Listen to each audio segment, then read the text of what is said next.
તમે હાથે જાઓ મેં કીધું કે તમે જમીન આવો હાથે આવવું પડે જમીન ચાવી કોઈ નહીં લેવાનું. હા તો કીધું ને તો તમે આવો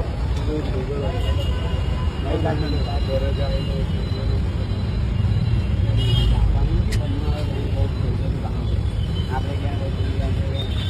એ જ ને એટલે તો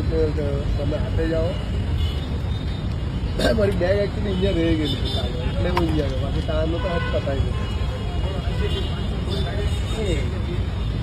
મને દુકાન વેચવાનું એમ કહેતા હતા. હા એ જીવન જોતું અહીંયા લીધી ને એટલે અને મારે પેલો વ્યાજ જે પૈસા આપતો ને એની લીધી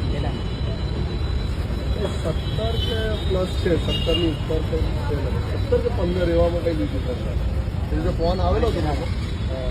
આની છે જીવન જ્યોતિ પેલો રેતીવાળો છે ને વેચવાનું એ પેલો વેપારી છે ને